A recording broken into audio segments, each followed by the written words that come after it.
Olá! Hoje a gente vai mergulhar em uma conversa sobre o que realmente fortalece ou enfraquece um grupo espiritual. É importante a gente pensar nesse coletivo não só como um grupo de pessoas, mas como um campo de energia vivo, sabe? Um organismo que sente e reage à vibração de cada um. A força de todo mundo ali depende da responsabilidade de cada um.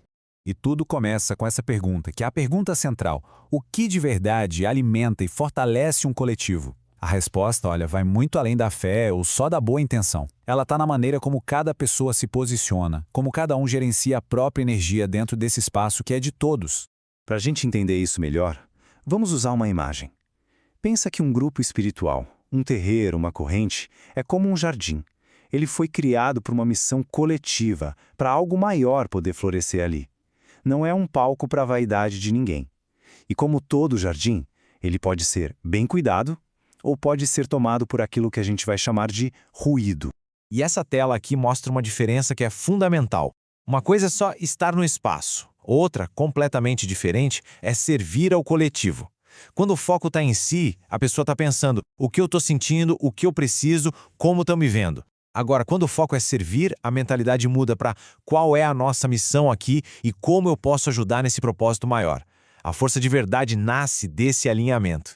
E aqui está o ponto central. A maior ameaça para a harmonia de um grupo espiritual não é uma crise de fé, não é falta de entidade. É o atrito interno. É o ruído humano que a gente mesmo gera com as nossas questões mal resolvidas. É isso que pesa, que cria densidade e que drena a energia do campo. E que ruídos são esses? Bom, são coisas que a gente conhece bem. É a reatividade emocional que transforma a orientação num ataque pessoal. É aquela competição silenciosa para ver quem se destaca mais. A necessidade constante de alguém de fora dizer que você está indo bem. O ego que se acha mais espiritual que os outros. A comunicação que falha, que gera fofoca, mal-entendido. E claro, a dificuldade de receber uma correção, esquecendo que disciplina é o que sustenta o campo. A verdade é que mediunidade sem maturidade vira instabilidade. Então, como é que a gente faz para silenciar todo esse ruído? A solução, na verdade, não é nova.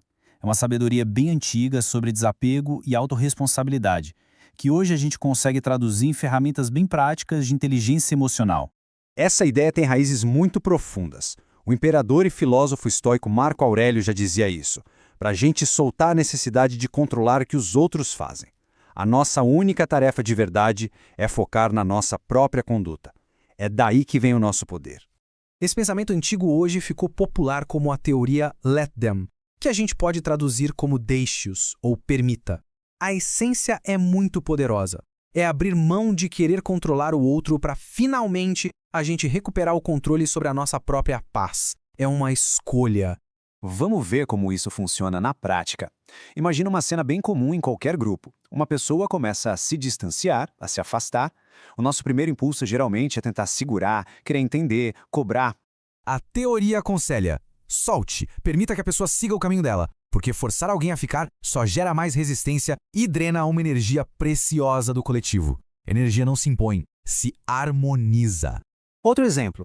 Alguém do grupo está hesitando, não se entrega de verdade ao propósito, não se compromete como se espera. A tentação é ir lá pressionar, cobrar uma postura. E, de novo, o princípio é o mesmo. Permita. Respeite a jornada e um momento do outro. Um compromisso que vem da força não é real e só adiciona uma energia instável no campo. A força de verdade vem da entrega voluntária. Mas a história não acaba por aí. Soltar o controle sobre os outros é só metade do caminho. A verdadeira virada de chave acontece quando a gente muda o foco para o único lugar onde a gente tem poder de verdade, dentro da gente. E essa é a pergunta que leva o conceito para outro nível. Porque se a gente só diz, deixe-os e pronto, a gente corre o risco de se isolar, de criar uma indiferença, mas essa teoria tem um segundo passo, que é ainda mais importante. Aqui está o ponto crucial. O poder não está só em deixe-os, está em dizer para si mesmo, deixe-me. A prática evolui de deixe os outros fazerem o que quiserem para uma pergunta interna, deixe-me ser quem eu preciso ser nessa situação. E o que significa praticar o deixe-me? Significa escolher ativamente. É dizer para si mesmo, deixe-me ser a pessoa madura aqui. Deixe-me cuidar das minhas reações, não importa o que aconteça lá fora. Deixe-me comunicar o que eu preciso de forma limpa sem culpar ninguém. Deixe-me agir de acordo com os meus valores. E o mais importante, deixe-me ser totalmente responsável pela energia que eu estou trazendo para esse campo coletivo.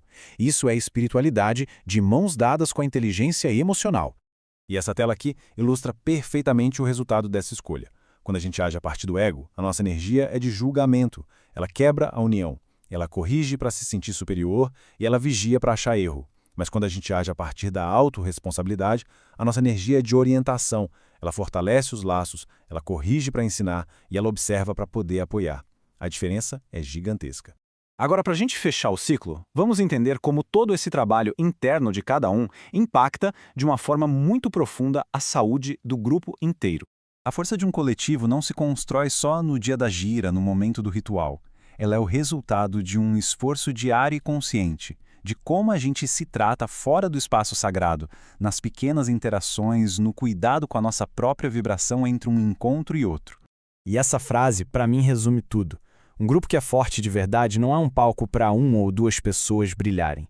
É um ecossistema, onde a energia de cada um se soma para criar algo muito, mas muito maior do que as partes separadas. O sucesso é do todo, não de um só. E a gente termina com uma reflexão. Olhando para tudo isso, a pergunta final não é sobre o que os outros estão fazendo, mas sobre cada um de nós. Dentro desse grande jardim que é o coletivo, qual é a energia que está sendo cultivada por mim? Qual tem sido a minha parte na harmonia ou no ruído do todo? Porque a força do coletivo, no fim das contas, começa e termina na responsabilidade de cada um.